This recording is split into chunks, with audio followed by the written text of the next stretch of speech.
ഇഫ്താറുകൾ ആഘോഷവും ആർഭാടവുമാകുമ്പോൾ ആത്മചൈതന്യവും സംസ്കരണബോധവും ചേർത്ത് വ്യത്യസ്ത ഇഫ്താർ ഒരുക്കി ശ്രദ്ധേയരാവുകയാണ് സൗദി അൽഖുബാറിലെ ഒരു കൂട്ടം അധ്യാപകർ. മഹാവിപത്തായ ലഹരിക്കെതിരെയുള്ള സന്ദേശം കൈമാറൽ കൂടിയായി മാറി ഈ ഇഫ്താർ വിരുന്ന്. ഇഫ്താറുകൾ കൊണ്ട് സജീവമാണ് റമദാൻ കാലം. മലയാളി സംഘടനകളും നാട്ടുകൂട്ടായ്മകളുമെല്ലാം ഇഫ്താർ ഒരുക്കി സ്നേഹ സംഗമങ്ങൾ തീർക്കുകയാണ്. എന്നാൽ ഇവിടെ അതിൽ നിന്നെല്ലാം വ്യത്യസ്തമായി അൽഖുബാറിലെ ഇർഷാദുൽ ഔലാദ് മദ്രസ അധ്യാപകർ ഒരുക്കിയ ഇഫ്താറിലൂടെ കൈമാറിയത് മറ്റൊരു സൗഹൃദവും മാനവുമാണ്. മദ്രസയിൽ പഠിക്കുന്ന 300ഓളം വരുന്ന വിദ്യാർത്ഥികൾക്ക് രക്ഷിതാക്കൾക്കൊപ്പം ഇഫ്താർ ഒരുക്കിയായിരുന്നു ഈ അധ്യാപകർ.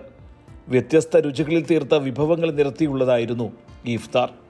ബാങ്ക് വിളി ഉയർന്നതോടെ മദ്രസ ഉസ്താദുമാർക്കും മാനേജ്മെന്റ് പ്രതിനിധികൾക്കും രക്ഷിതാക്കൾക്കുമൊപ്പം ഒരേ സുപ്രയിൽ ഇരുന്ന് നോമ്പ് മുറിച്ചപ്പോൾ വിദ്യാർത്ഥികളിലുണ്ടായ സന്തോഷം ചെറുതൊന്നുമല്ല.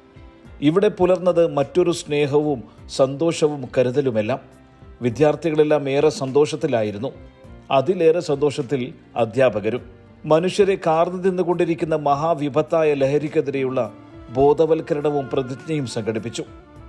ICF Al Khobar regional ദായി Abdulla Saqafi Vilathur കുട്ടികൾക്കും അധ്യാപകർക്കും രക്ഷിതാക്കൾക്കുമെല്ലാം പ്രതിജ്ഞ ചൊല്ലിക്കൊടുത്തു.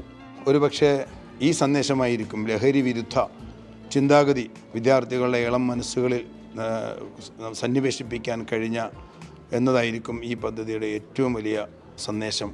സഹകരിച്ച എല്ലാവർക്കും എല്ലാ സന്തോഷവും അറിയിക്കുന്നു.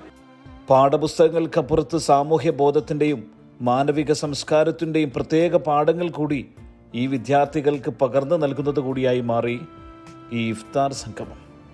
സുബൈറുദ്ദീൻ 24 ദമാം.